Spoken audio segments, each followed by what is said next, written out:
శుక్లాంబరధరం విష్ణుం శశివర్ణం చతుర్భుజం ప్రసన్నవదనం ధ్యాయేత్ సర్వవిఘ్నోపశాంతయే. అగజానన పద్మార్కం గజాననమహర్నిశం అనేకదంతం భక్తానాం ఏకదంతముపాస్మహే ఏకదంతముపాస్మహే. అందరికీ నమస్కారం అండి. ఓం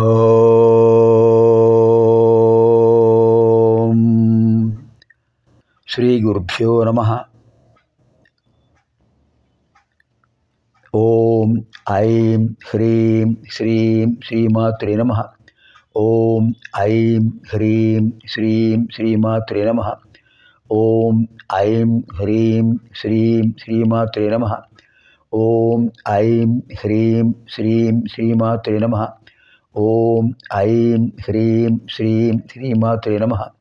ఓం ఐం హ్రీం శ్రీం శ్రీమాత్రే నమః.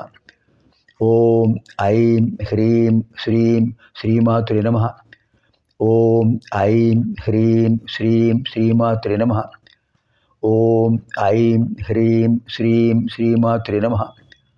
ఓం ఐం హ్రీం శ్రీం శ్రీమాత్రే నమః. ఓం ఐం హ్రీం శ్రీం శ్రీమాత్రే నమః. వ్యాసభగవానుల వారు మనకు అందించినటువంటి బ్రహ్మాండ పురాణ అంతర్గత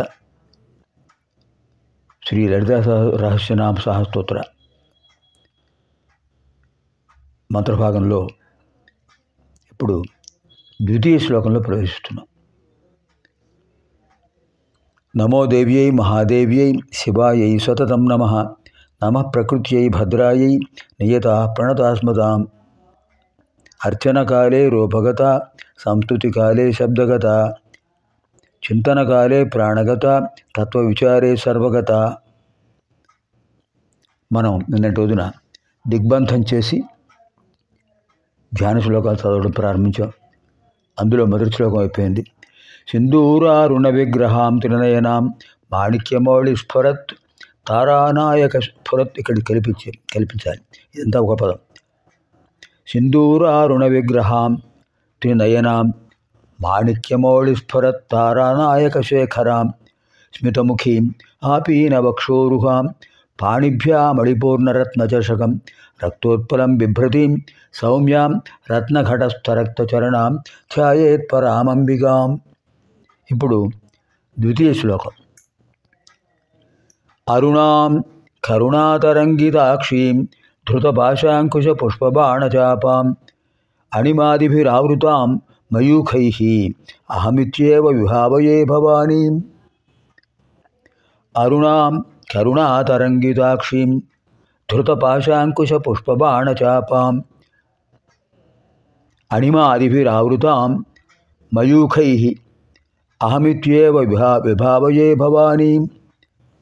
ఇది కూడా అమ్మవారి యొక్క అద్భుతమైన ధ్యాన శ్లోకం. ఎలా ఉన్నారు అమ్మవారు?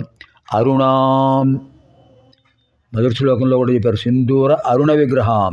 ఇప్పుడు కూడా అరుణాం అనే చెప్తున్నారు. అంటే అమ్మవారి యొక్క రూపం అరుణవర్ణంలో ఉంటుంది అని మనం గ్రహించాలి. అరుణాం లేత ఎరుపు రంగు. కరుణా తరంగిత అక్షీం కరుణాతరంగితాక్షీం కరుణాతరంగిత అక్షీం కరుణాతరంగిత దయ అనేటటువంటి ఆ కెరటాలతో, తరంగం అంటే కెరటం, ఆ కెరటాలతో కూడినటువంటి అక్షీం నేత్రం కలిగిన వారు. అంటే అమ్మవారు కరుణామయి.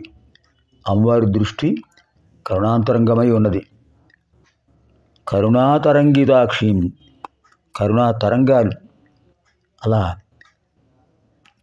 ప్రవాహంగా వచ్చేస్తున్నాయి అమ్మవారికి చూపుల్లోంచి.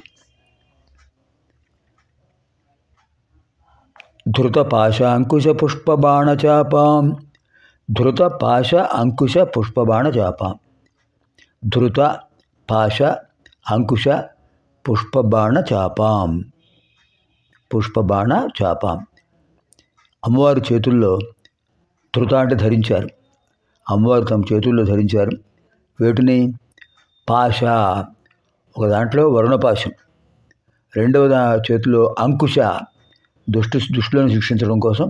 ఈ రెండు కూడా పాశం అంకుశం రెండు కూడా దుష్ట శిక్షణ కోసం, రాక్షస సంహారం కోసం. ఇంకా పుష్పబాణ, ఇంకో చేతిలో పుష్పబాణాలు ఉన్నాయి, ఇంకో చేతిలో చాప ధనుస్సు ఉంది. అమ్మవారి చేతిలో పుష్పబాణములు ధనుస్సు ఉన్నాయి. ఇవి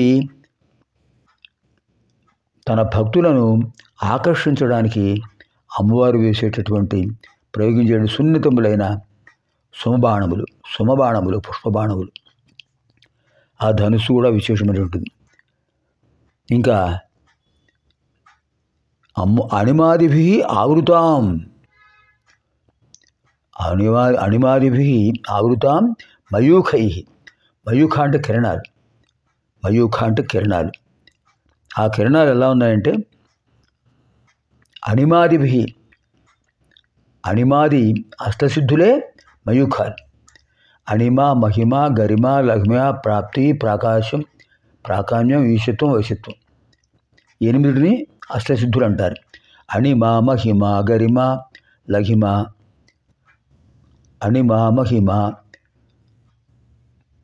లఘిమ, గరిమ, అణిమ, మహిమ, గరిమ, లఘిమ, ప్రాప్తి, ప్రాకామ్యం, ఈశత్వం, వశిత్వం చ అష్టసిద్ధయ.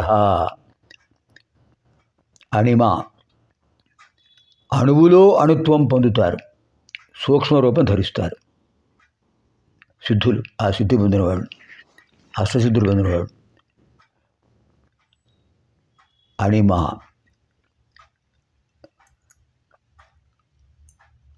మహిమ, మహత్వమైన రూపం, అన్నిటికంటే ఉన్నతమైన అద్భుతమైన మహత్వం కలిగిన రూపం, మహత్వం కలిగినటువంటిది అది మహిమా రూపం. అణిమ, మహిమ. ఈ అణిమ, మహిమ రూపం తర్వాత ఏమిటి? లఘిమ, గరిమ. లఘిమ అంటే చాలా తేలికగా ఉండే రూపం, గాలిలో తేలియాడే రూపం. గరిమ బాగా గురుత్వం పొందిన, గౌరవనీయం అంటే గౌరవత్వం అంటే బరువు. ఎంత తేలిగ్గా ఉంటారో అమ్మవారు కామరూపిణి కదా, ఎంత తేలిగ్గా ఉండే రూపం పొందుతారో అంత బరువుగా ఉండే రూపంలో భారసహితమైన రూపం, భారవంతమైన రూపం. అణిమ, మహిమ, లఘిమ, గరిమ. ప్రాప్తి, మన అదృష్టాన్ని బట్టి, మన యోగ్యతను బట్టి, మన అర్హతను బట్టి అమ్మవారు మనకు ఫలితాన్ని ఇస్తారు. ఆ ఫలితాన్ని ప్రాప్తి అనేటటువంటి సిద్ధి ద్వారా ఇస్తారు. ప్రాప్తి.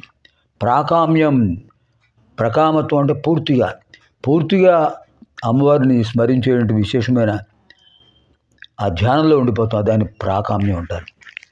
ఇంకా వశిత్వం అంటే అమ్మవారి అనుగ్రహంతో మనం ఇంద్రియాలను వశం చేసుకుంటాం, అది వశిత్వం.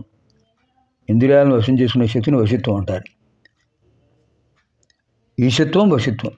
ఈశత్వం అంటే ఇంద్రియాలపై అధికారం, ఆధిపత్యం. వశిత్వం అంటే వాటిని వశం చేసుకోవటం. ఇవి మనకు సంబంధించిన అష్టసిద్ధులు. ఇంకా దేవతలకు సంబంధించిన అష్టసిద్ధులు అవి వేరుగా ఉంటాయి. వాళ్ళు అణువు కంటే అణువు రూపం పొందుతారు, మహత్తు కంటే మహత్వమైన రూపం పొందుతారు, గడ్డిపరక కంటే తేలికైన రూపంతో ఎగిరిపోతుంటారు, బాగా విశేషమైన భారవంతమైన రూపంతో అలా అలా అన్ని లోకాల్లో సంచరిస్తుంటారు.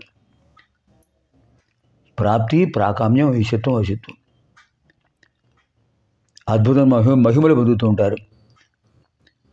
ప్రాకామ్యం అంటే వ్యాపకత్వం, అన్ని చోట్ల వ్యాపించి ఉంటారు. ఈశత్వం అందరిపై ఆధిపత్యం పొందుతారు. వశిత్వం అందరిని వశం చేసుకుంటారు. ఇవి వాళ్లకు సంబంధించినటువంటి అష్టసిద్ధులు. అలాంటి అష్టసిద్ధులే అమ్మవారి యొక్క కిరణాలు. అమ్మవారి యొక్క కిరణాలు ఏమిటంటే అష్టసిద్ధులు. అణిమ, మహిమ, లఘిమ, గరిమ. అణిమ, లఘిమ, గరిమ, అణిమ మహిమ లహిమ గరిమ ప్రాప్తి ప్రాకామ్యం ఈశత్వం వశిత్వం. అణిమ మహిమ లహిమ గరిమ చైవ ప్రాప్తి ప్రాకామ్యం ఈశత్వం వశిత్వం అష్టసిద్ధయ.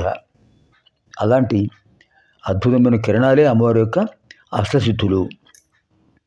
ఇంకా ఎలా ఉన్నారు అమ్మవారు? అద్భుతమైనటువంటి అణుమాసిద్ధులతో కిరణాలతో ఉన్నారు. కిరణాలు వ్యాపించి ఉన్నాయి అమ్మవారి చుట్టూ, అష్టసిద్ధులు అనే కిరణాలు. ఇంకా అలాంటి భవానీ ఆ భవానీ మాతను ఇతి ఏవం అహం భావయే. ఇతి అంటే అని, అంటే ఈ విధంగా పైన చెప్పిన రూపం కలిగిన అమ్మవారిని, ఏవం ఈ విధంగా, అహం నేను, భవానీ మాతను విభావయే భావిస్తున్నాను, నేను ధ్యానిస్తున్నాను. అమ్మవారి రూపం నాకు కనిపించింది మనసులో, ఆ రూపాన్నే నేను ధ్యానిస్తున్నాను, నా భావనలో ఆ రూపమే ఉన్నది అని చెప్పారు.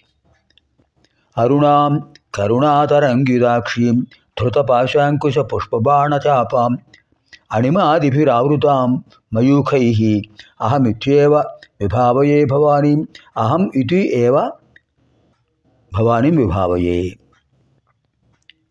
పునర్మిలామः ఆగామిని కార్యక్రమే. సర్వేభ్యः లలితాపరాభట్టారికాయాः దివ్యానుగ్రహప్రాప్తిరస్తు. శుభం భవతు. స్వస్తి.